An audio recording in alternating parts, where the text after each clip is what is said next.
just joined us, you're just in time. It's time for Business Express, and we've got Rotus in the house, and also we've got Ugo Dre from Nairametrics and Olamide from ARM. Good morning, guys. Good morning. Good morning. Hey, morning. Let's try that again. Good morning. I was wondering. There we go. Yeah. Olamide, good morning. Good morning. Good morning. All right.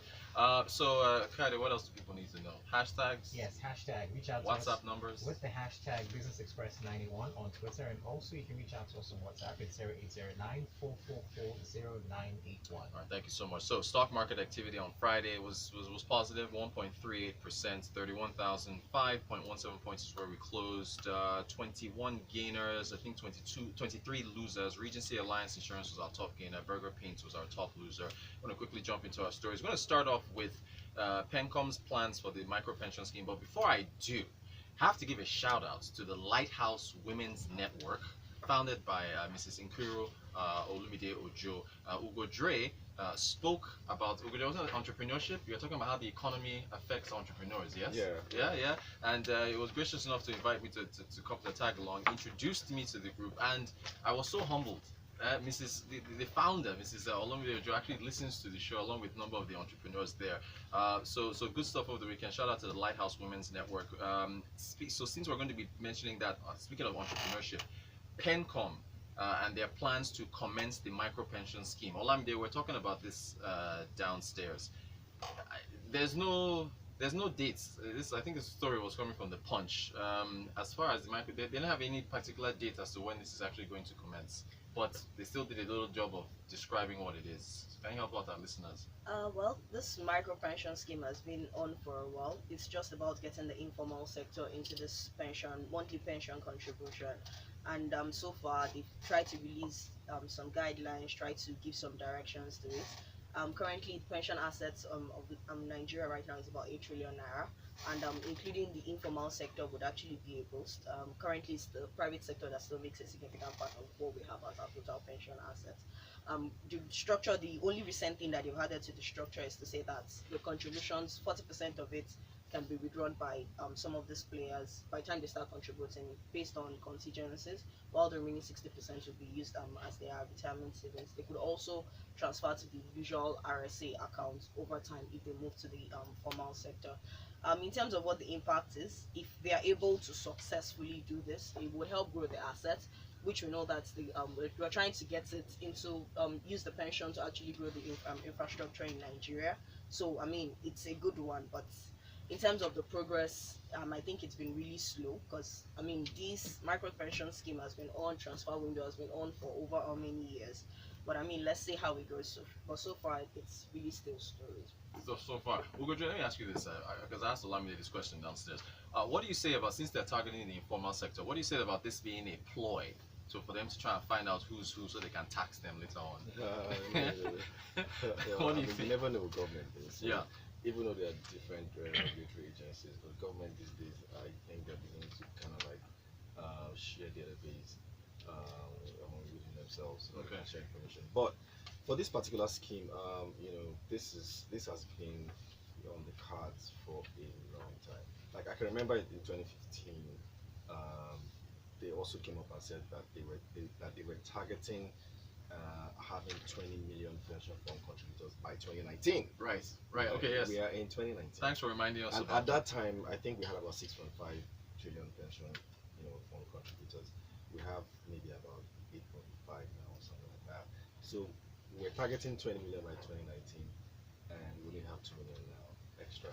And you're coming today again and saying you want to target 20 million. It's like they just pulled the script out somewhere. And just like, keep repeating it. Just say the same thing we said last year. Just keep saying it, 20 million, 20 million. So, but by and large, it's important to have the informal sector, brought into the pension fund contribution scheme, because when you have a robust pension fund as an economy, then you can invest that money into long-term projects that will benefit all at the end of the day. So, 7 trillion or 8 trillion rather, they've actually tried to make contribution, but it's basically the informal sector, and we need the informal sector to come in. The informal sector, by the way, is about isn't it about 45 or so % of GDP? So that's huge and hugely highly on top. There's a lot of people in the informal sector, especially entrepreneurs or self-made people, people who work for themselves, who currently don't pay pension. Right.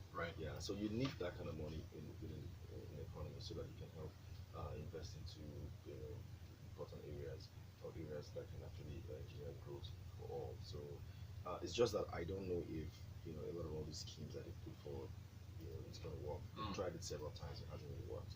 So I guess the right incentive is not just there, for the informal sector to join. Okay, so we'll see how that goes. Kayode, go ahead. We've got messages. This one here says, "Good morning, guys. My name is Kayode. Please, someone stole my share certificate. Is it possible for me to still have the shares? Please tell me what to do." That's Kayode. And this one here says, "Ugo Dre, more info on Lighthouse." Yeah, no, we're not giving more info on Lighthouse Women's Network because I already got a message from my madam about them, so we're just gonna leave it at that. But if you want to know more info, talk to me on Twitter. Ugo Dre of Olamide, as far as the share certificates being stolen, you can go to your registrar, right? Or you can visit CSCS. They will print out the statement to him, then you can go to his stock broker with that. They'll be able to process it for him. Okay, so head over to CSCS. Everybody has a CSCS account number which they use when purchasing a share, so you'll definitely be able to get your information on those shares. So sorry about those being stolen. Let's move on to agriculture. This headline here: $1.1 billion Brazilian loan, federal government to create 5 million jobs. Wow, that sounds so. It sounds so robust. But that's why we have our guests here. Olamide, I think this focus is on mechanized farming. Yeah. That is the gist of this this particular loan that we're getting from Brazil. Yeah. And so how do you work out the 5 million jobs? Well, as far as the agri sector is concerned, I think the government has actually been trying to give a lot of support. The Anchor Borrowers Program, nasal funding, and all of that. So the $1.1 billion loan, sounds good. Mechanized farming also sounds good because it makes it easier for you to attract the younger generation into the whole farming thing. But I think beyond all of that, I think there needs to be more attention to looking at agri sector for 2018. We had other things that affected them. So you're pumping in money, but there's conflict which is reducing your output. So agri sector for the first time in 2018 went as low as 1.2%. That's a growth for Q2. So it means that there are other things you also need to fix apart from just getting in funding into the country. Okay. So Brazil coming in with the $1.1 billion, and it's also in machinery farm and all of that. Well, it's good, but there are other things you also need to put in place as far as that sector is concerned in order to get the result you desire. Ugo Dre, what do you think? Thanks, Olamide. Yeah, I agree with Olamide, but that's the issue here. You have to government comes up all the time with all these sort of initiatives, and then they start to slam some kind of expectations, from it. So I don't know whether this is just the typical headline item. You want to create this much jobs, just so that, and of course it's election season, so you start to get things like. But you know what? What is very key is that I've always believed that with the right incentives in place, policies like this would work, rather than just have them, as headline items. What you get to see is the government just comes up with ideas that one or two people put together, and then probably not well thought through. You haven't actually thought how exactly it's going to hit the people, get to the right people, and create the kind of exponential effect that you expect. So yes, laudable initiative, but can this work? Is this one of those schemes that we can trust? One of those ones that it just with the data. So, if you go online now, just do a simple search. I'm sure you heard something like this before. With the same number of jobs expected to be created. Right. So they just whip it up all the time and then recycle it again. So, but it's good. We hope that it works. We can only hope. We shall see. Kayode, more messages? Yeah, this one here from Shem says, "The economy wants to get from the self-employed and entrepreneurs, but what has the economy given or done for them?" That's from giving you a market. Yinka says, "Hello, 8 trillion in the pension. You didn't include the 6 trillion naira claimed That will have already invested in federal government debts. Yeah, look, that's Same a whole article allegations. We're not going to get into the politics of that. The assets under management 8.5 trillion. We just leave it at that on the business side and not go into what's been invested in that. What else we got there? Michael from Bakerr says, "Good morning. How do I start investing in stocks with an initial capital of 100,000 naira?" Ugo, are you still telling people to invest in stocks? Or you still want them to stay away? I don't know. Okay, I kind of think that you should just chill a bit till end of the month or early February. I think that prices are going to get a bit lower, and then you can dive in and expect an upside after the election. Olamide, how does one get once started 100,000? Well, with 100,000, yes, you can actually go to a stockbroking house, which we are. ARM is one of the stockbroking houses we have. You could actually, the minimum is about between 5 to 50k. So with 100k, yes, it can. As I'm concerned getting into the stock market at the moment. Yes, there are election concerns and stock prices go lower. But also, I mean, once the election is over, you can start to see and nothing really, as far as conflict or any agitations didn't come up, then you might see these investors start to come back, and you don't want to get into the market when the activities are coming back up. So if you see some names that you feel like are doing well, you can actually start to come in at right now. You could stagger your entry into the market, and just play it, spending the time where the market actually picks up. I mean, the strategy is always buy low and sell high, so it could actually be a good time to come into the market. All right. Benga, I see your message. Benga also feels he has a little bit of a cynical streak there. He feels that the PenCom thing might be for taxes as well.